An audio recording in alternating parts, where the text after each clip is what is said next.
Hello and welcome to Sound Librarian. I'm Stefan Schutz. 1999 was an incredible year for video games. The original Silent Hill, Homeworld, Counter-Strike, Shenmue. There were very many very significant games that came out that year.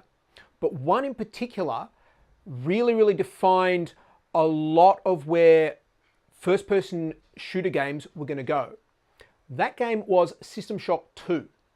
Now, System Shock 2, from a design point of view, had some really interesting things that it introduced.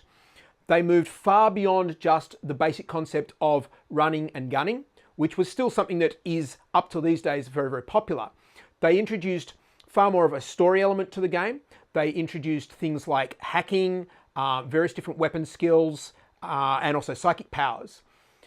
But in a lot of ways, System Shock 2 was actually more of a survival horror game than it was a plain shooter, even with the sorts of things like hacking and psionic powers. In the game itself, you spend a lot of your time with almost no resources and almost no health, and it came down to a choice of, will I use this next one bullet that I have left on this next enemy, or will I switch to some other way of avoiding or defeating the particular adversary?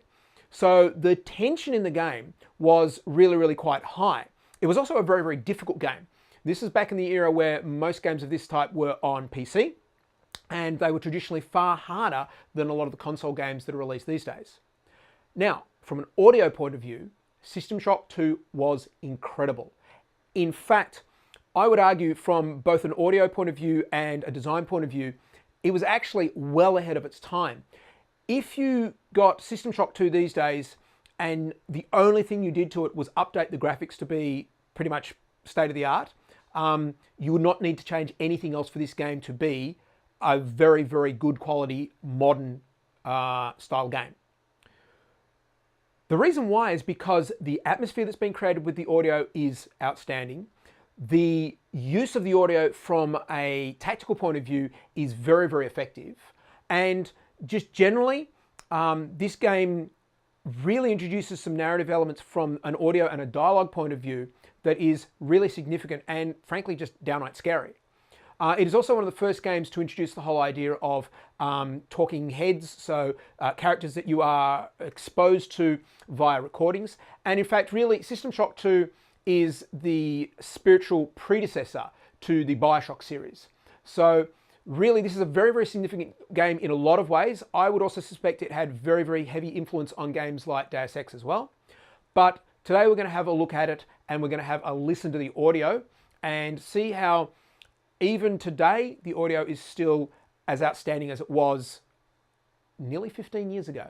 Let's have a look at System Shock 2.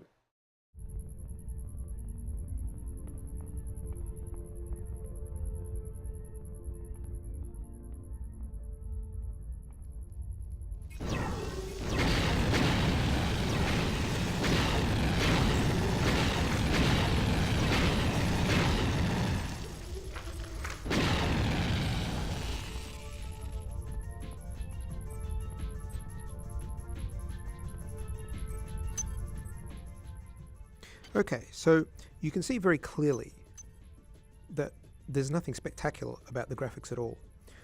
System Shock 2 was released in 1999, so it's quite an old game.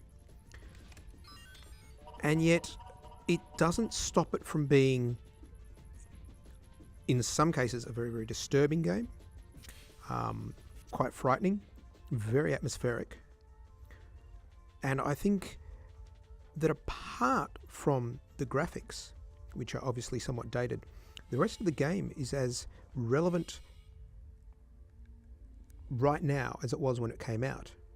The audio design and the actual game design and the level design and the interaction are all just as effective to play right now today in 2013 as they were when they came out. And this, I think, is quite astounding.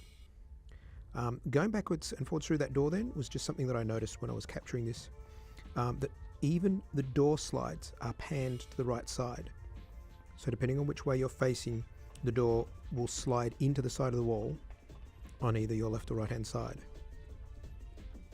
Small little details like that are quite a big thing, especially in a game this old.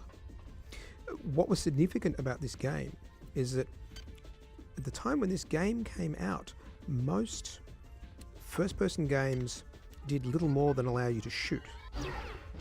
This had quite a range of equipment and skills. The psychic powers you can see me using there, weapons, hacking, a skill tree, effectively. So this was really so much more complex than so many other games at the time. But from a sound point of view, it really is outstanding.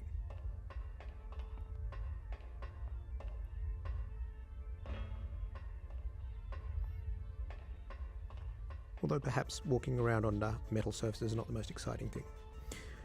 What's outstanding about the sound in general is the atmospheres that are created. As you move around the different environments, you are exposed to quite a range of different entities, and in some cases the game is just really, really very, very difficult.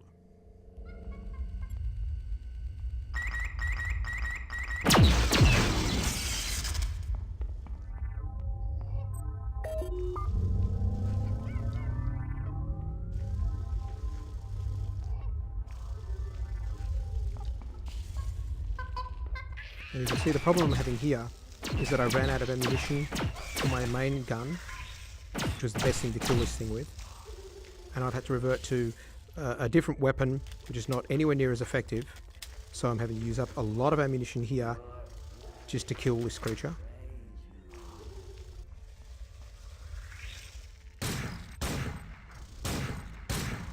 And this is what a lot of this game is about. You spend a lot of time on very low health with very little ammunition. So because certain creatures are affected by certain types of weaponry but are immune to others, you become very, very paranoid from the point of view of making sure you're using the right thing to try and kill the creatures.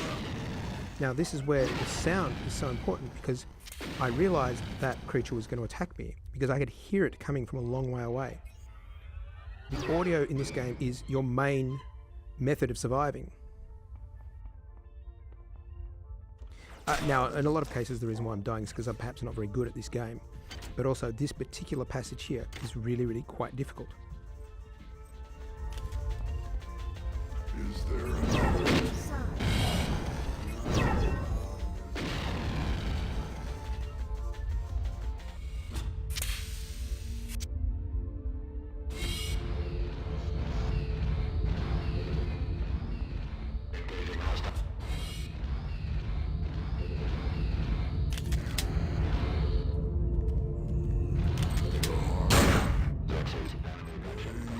There are so many things that are potentially a threat to you.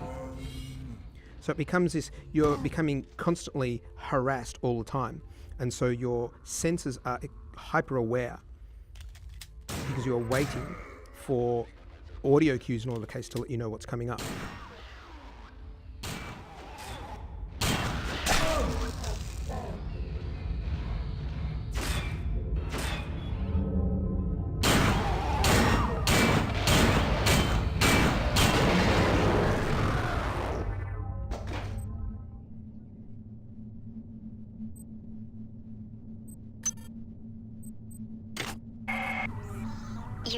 Your colleagues have managed to set up a transmitting station in the athletic sector of this deck.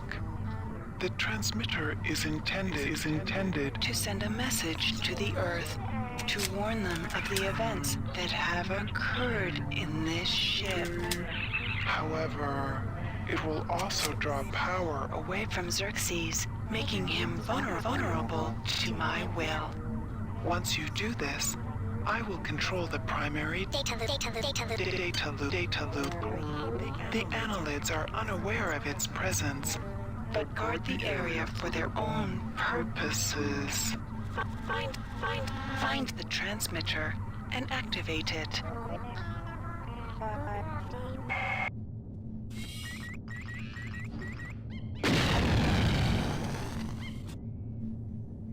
Camera, monkey, fireball.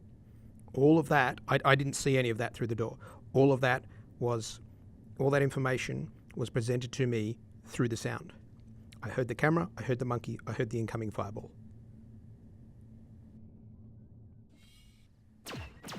I really think Showdown is one of the best bad, nemesis characters that's been presented in a game.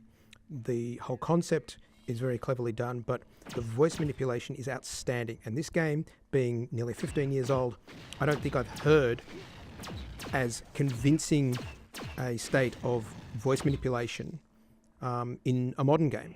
So whilst you're in this environment and you're feeling vulnerable and alone, you have got this really quite freakish computer voice that is basically demanding you to fulfill certain obligations for it. And it's just really, really quite creepy.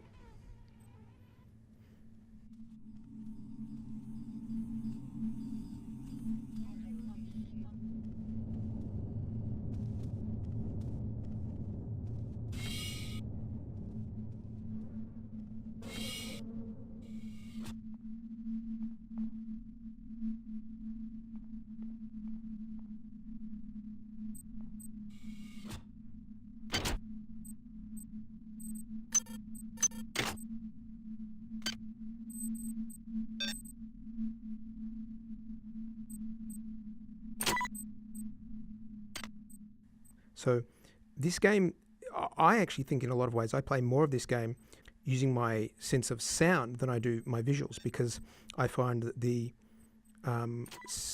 audio environment is providing far more information.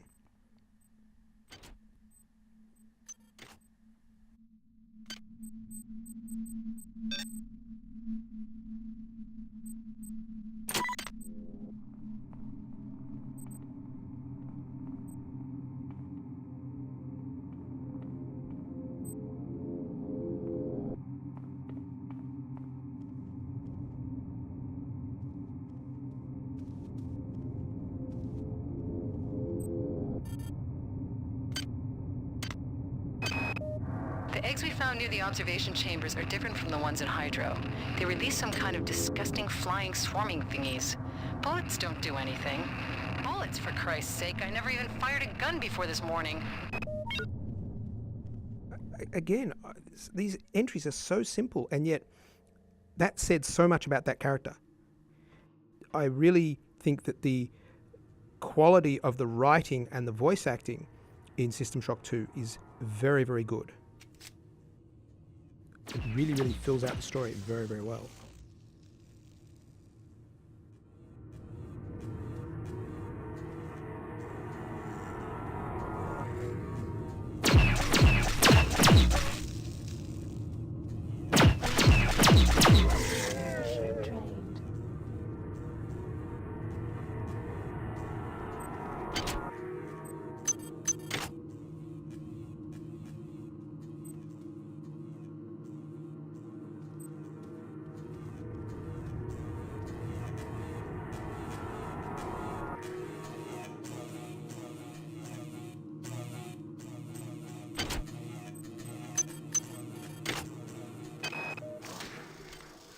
I would also suggest that the game design of System Shock 2 really was the inspiration behind so many things. Obviously the BioShock games, but I would suggest it is very, very likely that the designers of Deus Ex drew heavily from System Shock 2 as their influence, and a lot of other games that have introduced multiple sort of abilities, things like hacking and lockpicking and stuff.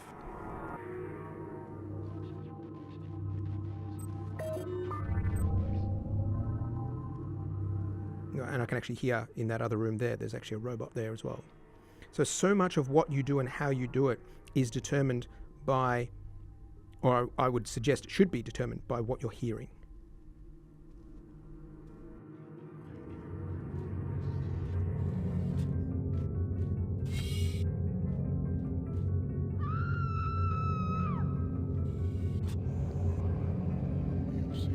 You seek your associates, but you cannot find them. You are so very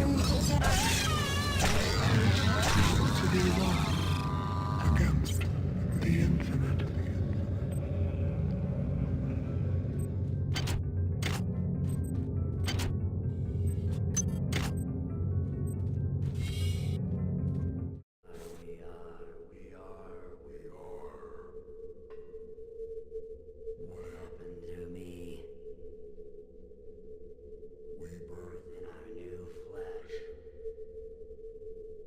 think one of the most disturbing things about the creatures that you have to deal with in System Shock 2 is that it's made very, very clear to you that they were human. And in fact, some of their behaviour continues to be somewhat human. Having a zombie alien apologise to you as it attacks you is really, really quite disturbing in a lot of ways.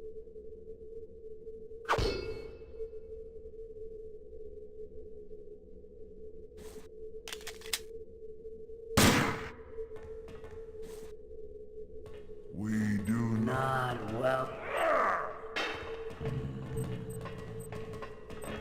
Join us! Your song Is not ours. You're The other thing is, because of how important the sound is and because of how well it's been implemented, I find myself quite often hiding around a corner, listening very closely for the movements of an opponent. And I can hear usually when the right point of time is to leap out and engage them. And when you're trying to conserve both your health and your ammunition, this is sometimes the difference between surviving or not surviving. So I've just recently downloaded and played System Shock 2 again. Thankfully, it's now available again, so it'll work on Windows 7. It's been re-released. It's still the original game. Nothing has changed. They've just updated it so that it'll work on current machines. I find it just as tense as I always did, and frankly, just as scary as I always did, which I find even more impressive because the graphics are very obviously outdated, and yet the atmosphere of the game is just as relevant now as it always was. So I think it's very, very significant from a sound point of view. And as you can see, there's a lot of interesting things going on in the audio, from the music, the dialogue, and the sound effects. Thank you very much for watching.